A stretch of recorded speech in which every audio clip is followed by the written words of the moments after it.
እግዚአብሔር ብዙ ሰጥቶን አንድ ስለነሳን ብቻ በየጠንቋዮቹ የሚዞር በጣም ብዙ ሰው አለ። ስንት አርጎልን ስጋውን የሰጠን መድኃኔዓለም ጨጓራ በሽታ ያድነንም ተብሎ ጠንቋይ ቤት ይከዳል። አንዳንድ ማለት እንቅጩን ብነግራችሁ አይሻልም? በጣም ስለሚያመኝ እኔ ማርያምንም ወዳታለሁ ክርስቶስም ወዳለሁ፣ ግን ከፓስተሮች እጄ ተፈውሼ በመጣም ችግር አለ የሚል ሰውም ስላለ ማለት ነው። እንቅጩን ለመናገር አሁን ለስጋው ያልሳሳ መድኃኔዓለም ለጤና ይሳሳል? ለደሙ ያልሳሳ እግዚአብሔር ደግሞስ ክርስቶስ ለኛ ሲል ተቸንክሮ እኛ ራስ ፍልጠት ላንችልለት ነው? ለሱ የምናሳየው ፍቅር ይሄ ነው? ይሄን ነው የምኞታችን መቃብር የበዛውን ማየት የሚችል አይን አተናል። በእውነቱ እንዴት ያለ ጸጋ ያለን እኮ መስላችሁ እማምላክን እንደኛ ያለ ባለሀብት እኮና ባለጸጋ እኮ የለም። ማርያምን ያህል እናት ሰጥቶን ጸጋ የመላባት የማይደክሙ ጠባቂዎችን መላእክትን ሰጥቶን ምን ጎሎብን? አይመሽባቸው ፈጣኖች፣ አይደክሙ ኃያላን፣ አይሞቱ አይታመሙ ሕያዋን፣ ተራራና ገደል ወንዝና ሸለቆ አይጋርዳቸው ረቂቃን፣ ፈጣኖች እንደ እሳት እኛን መብላት ከመጀመሩ በፊት ከእሳት ቀድመው የሚገኙ ኃያላንን የሰጠን ነገስታት እኮ ባለስልጣኖች እኮ በሚሞቱና በሚክዱ ወታደሮች ነው የሚታጀቡት። እግዚአብሔር ይመስገን እኛ የምንጠበቅ ግን ዘላለም በማይርቁ በማያንቀላፉ ትጉሃን መላእክት ነው። ሁላችንም ስንወጣ ስንገባ። ለዚህ ነው መጽሐፍ ብቻዬን ነኝ ብለህ ከቤትህ ራቁትህን አትተኛ፣ ሰው ባያይህ ጠባቂ መልአክህ አይለይህምና ይላል። የማይለዩ ረቂቃን መላእክት አዛኞች የማይጸየፉ ተሰጥቶናል። ይህንን ሰጥቶን ከምግብ መርጦ ስጋውን ሰጥቶን፣ ከመጠጥ በላይ ደሙን ሰጥቶን፣ ከልብስ መርጦ ራሱን አልብሶን፣ ከሀገር መርጦ መንግሥተ ሰማያትን ሰጥቶን፣ ከሰይፍ መርጦ መስቀሉን ሰጥቶን፣ ከጫማ ይልቅ ወንጌልን አጫምቶን፣ እንዲህ ያለን ባለጸጎች ሆነን ሳለን ትልቁን ሰላም ሰጥቶን ጥቂት ሰላም ፍለጋ ሁላችሁም መዝሙር ያልሰጣችሁን ሰላም ዘፈን ሊሰጣችሁ በየኢንተርኔቱ ስትርመሰመሱ የምትውሉ ትኖራላችሁ። እንኖራለን። ከድራማ እንዲሁ እኮ አይድረስ የራሳችሁ ህይወት ድራማ ሆኖ ድራማ ስታሻትቱ ትውላላችሁ። ሰው እኮ ራሱ ድራማ ነው። የኔ ንግግር አይደለም፣ ብዙ ሊቃውን ተናግረዋል። የድራማን ህይወት ማለት ድራማ ማለት ንጉሥ ሆኖ መድረክ ላይ ይሰራል፣ ሲወርዳ ግን ያው ጋሽ ዘለቀ ከሆነ ጋሽ ዘለቀ ነው ሲወርድ። ለ40 ደቂቃ ግን ንጉሥ ነበር። ይህ ማለት መሰላችሁ በመድረክና በአደባባይ ክርስቲያን መስሎ የሚታይ በአፋ ግን ከቤተ ክርስቲያን መልአክ ከውጭ ሰይጣን የሚሆን ሰው ነው። እንዲህ ያለ ሰው ህይወቱ ድራማ ነው። በዚህ በእግዚአብሔር ቤት ያላገኘነው ሰላም የትም አናገኘው። ርካሽ ነገር ፍለጋ ህሊና ሰማያዊ አጣን። ከፍ ማለት አቃተን። አሻግሮ ማየት አቅቶና እስኪ ወደ ላይ ቀና ብለን እኮ የተፈጠርነው እኮ የሰማይ ሐሉ ዘበላይሉ ያለ ቅዱስ ጳውሎስ ተመልከቱ። ሐሊው ዘበላይሉ ያለው የላይኛውን አስቡ እንጂ ብሎ የተናገረው ለምንድን ነው? እባብ አትሁኑ። እባብ በልቡ ይሄዳል፣ መሬት ለመሬት ይሄዳል። እናንተ ግን እንደ ባለ ክንፍ እስከ የት እንብረር ካላችሁኝ ይላል። ተመልከቱ። እስከ አማ አሎ ተመልከቱ።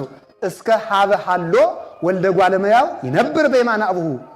እስከ የት ድረስ ልብረር ካልከኝ የሰው ልጅ ኢየሱስ ክርስቶስ በአባቱ ቀኝ እስከተቀመጠበት መንበር ከፍ ብለህ እንድታስብ የተሰጠ ንዑድ ክቡር ፍጥረት መሆን እንደምን ተረሳለህ ብሎ ይነገራል። ያ ምኞታችን ቀበረን። ሰው መሆን እኮ ትልቅ ጸጋ ነበር። ይሰው በሉ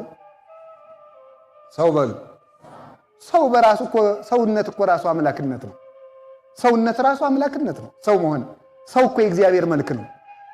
እስኪ አንድ ጊዜ ሁላችሁ እኔ የእግዚአብሔር መልክ ነኝ በሉ። ናችሁ? ግሩም የእግዚአብሔር መልክ ነኝ ብላችኋል። ያ ማለት ምንም ነውር የለብኝም ማለት ነው። ስንፈጠር ነበርን፣ እውነታችሁ ነው። ኋላ ግን ተለውጠናል። የተሰጠንን አሁን እግዚአብሔር ያሳያችሁ። ክርስቶስ ያመልክታችሁ። ከልብሱ ቀዶ የሚያለብስ ቸር ሊገኝ ይችላል። ከእንጀራው ቆርሶ የሚያጎርስ ቸር ሊገኝ ይችላል። መልኩን የሚሰጥ ግን ማን ይገኛል? እግዚአብሔር ብቻ ተገኘ። እግዚአብሔር ብቻ መልኩን ሰጠ። ባሪያው በመልኩ ፈጠረን። ያንን ትቶ እንስሳት አራዊትን ትቶ ግዙ ብሎ ሰጠን። ገዥነቱን ሰጠን። ምድርን ግዙአት አለ።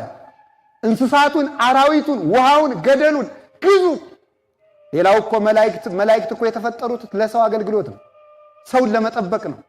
ፍጥረታት ሁሉ ለኛ ተፈጠሩ። ከሰው በላይ ንጉሥ የለም። ይሄ ንጉሥና ትንሽ በመፈለግ ወደ ባርነት ተለወጠ። ትልቁን ትቶ ትንሽን የሚፈልግ ሰው እሱ ባሪያ ይሆናል ማለት ነው። ምኞት አዳምን ቀበረ፣ ምኞት ሔዋንን ቀበረ። የብርሃን ልብስ በራቁትነት ተቀበረ። ገዥነት በባርነት ተቀበረ። ሕይወት በባርነት ተቀበረ። እንዲያውም እግዚአብሔር በመልኩ ፈጥሮ ሲያበቃ ይላል ቅዱስ አትናቴዎስ፣ ሰው የተፈጠረ በእግዚአብሔር መልክ ነው። በእግዚአብሔር መልክ ተፈጥሮ ሲያበቃ የእግዚአብሔር መልክ ሕያው ነው። እንዴት ሰው ይፈርሳል ይላል። እግዚአብሔር ለምንድን ነው ፍረሱ ያለን? መሬት ናችሁና መሬቱን ለምን ይለናል? በመልክ ፈጥሬያችኋለሁ ብሎ ሲያበቃ እንደገና ፍረሱ ብሎ ይፍረድብን? የእሱን ፍቅር ያፈረስንለት አካላችን መፍረስ ተፈረደበት ይላል። የእግዚአብሔርን ፍቅር ያፈረሰ ሰው አካሉ በሞት ይፈርሳል። እኛ የምንፈርሰው ፍቅር እግዚአብሔርን ካፈረስን ብቻ ነው። የፍቅር ውላችን ካልፈረሰ ሞት እኛን የማፍረስ ስልጣን የለው። የገነት ሕይወት የፈረሰ በምንድን ነው ካላችሁ፣ በፍቅር እግዚአብሔር ችግርና ጉድለትና በምኞት ነው። ምኞት የገነትን ትዳር አፈረሰ። ምኞት የገነትን ትዳር አፈረሰ። ሀገርን የሚያፈርሳት ክፉ ምኞት ነው። በደንብ አስተውላችሁ ቁጭ ብላችሁ ጊዜ ሰጥታችሁ ብታዩ ፖለቲከኛም ይሁን ዘረኛም ይሁን ምንም ይሁን ሀገር የሚያፈርስ ሁሉ በክፉ ምኞቱ የተነሳ ነው። ማንኛውም ሰው ቅዱስ ምኞት ያለው ሰው እሱም አይፈርስም፣ ሀገርም አያፈርስም። ቅዱስ ምኞት ያድለን እግዚአብሔር። ያንን ምኞት ተመኘን፣ ተቀበርን። 5000 ዘመን ስንሰቃይ ኖር። ብዙ ሰዎች ምኞታቸው ቀብሯቸዋል። ቃየልን የቀበረው ምኞቱ ነው። አቤሴሎምን የቀበረው ምኞቱ ነው። አንድ ሁለት ሐሳቦችን ላንሳና ስለ ከፉ ምኞት ስለ ትክክለኛው መቃብራችን አንስቼ ትምህርት ልጠቅልለው። አቤሴሎም በጣም የሚነሳ ሰው ነው፣ ምኞቱ የቀበረው ሰው። አቤሴሎም ከአባቱ ቤተ መንግስት ይቆምና ከየት መጣችሁ? አይ ካዛጦን። አይ መንገድስ ተለፍት ደክማችሁ ነበር፣ መንገድ ተመታችሁ ነበር፣ ልፋታችሁ ብዙ ነው። አዲያ ከቤተ መንግስት ያሉት ሰዎች ቀን በስካር ሌሊት በእንቅልፍ አይደል የሚያድሩ፣ አይፈርዱ እያለ ስም ያጠፋል። አሁንም እንዲያለ የህዝቡን ልብ አሸፈተ። አንደኛ በውበቱ፣ ሁለተኛ በአንደበቱ መጣፈጥ። ተንኮሉን የውስጡን ተንኮል በአንደበቱ ለዛ ሸፍዶ የሰውን ልብ መስረቅ ጀመረ። ሰውን ከዳዊት ያስኮበልል ጀመረ። እንዲህ አድርጎ አስኮብሎ መጨረሻ ላይ ነጋሪት ሲመታ አቤሴሎም ነገሰ ብሏል። የህዝቡን ልብ ተቆጣጥሮ እንደጨረሰ ባወቀ ጊዜ አቤሴሎም ነገሰ ብሏል። ይሄ እንደሰማ እልል የሚል ሳይመረምር የሚያጨበጭብ ህዝብም አቤሴሎም ነገሰ ብሎ እልላለሁ። እኔ እኮ በዚህ ዘመን እግዚአብሔር ይስጥልኝ ሲባል ብቻ ሳይሆን እግዚአብሔር ያጥፋችሁ ሲባል እንኳን እልል የሚል ህዝብ ያለን የሚመስለኝ። ምን እንደሚባል ሁሉ እኮ ሳናውቅ እንደው እኮ ጹም ድንቅ ነው። ዝም ብለን እልል እያን ነው ቀለን የቀረ ነው በእውነቱ ማለት። አስተዋይ መሆን ይገባል። ክርስቲያን ደልዳላ ነው። ሳይመረምር አይጮህም፣ ሳይመረምር አያጨበጭብም፣ ሳይመረምር አይከተልም፣ በከንቱ ነገር አያወራም፣ እቅዱንም አይለፈልፍም። በየቦታ ወሬኛ መሆን አይገባንም። እስቲ ዝም በሉ። መድኃኔ ዓለም እኮ ዝም ብሎ እኮ ነው ሰይጣንን ያጠፋው። ዝም ብሎ አጠፋው።